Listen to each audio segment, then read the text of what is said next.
My dad's 91.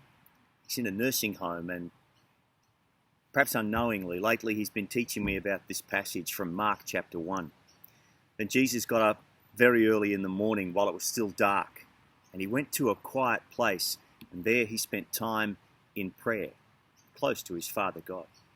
The disciples searched for him, and when they found him, they said, "Everyone's looking for you." And he said, "Well, let's go into the villages so I can tell the good news, because that's what I've been sent to do." When I was a little boy, in the evenings, my dad would sit beside my bed and hold my hand and pray for peace and rest at the end of the day. The other evening, I sat beside his bed and held his hand and prayed for peace at the end of the day and the end of his days. You see, prayer is about priorities. It sets priority, and it is a priority. Jesus gets up early, and unlike me, he doesn't have an espresso machine and goes and makes himself a coffee. Gets up and he prays.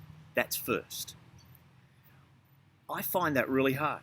The stuff that floods into our minds, the things that, and they are priorities, they're things that matter. We wake up and on our mind, our spouse, our children, the things that are coming today, what the boss expects or what people who work for us expect.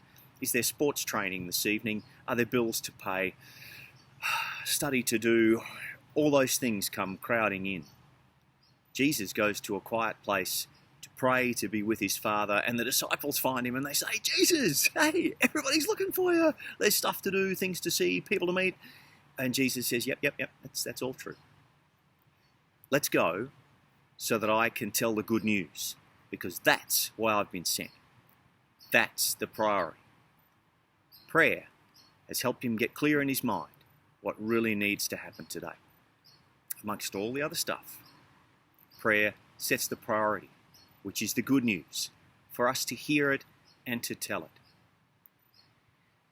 And you see, my dad has lived a life that's got that priority.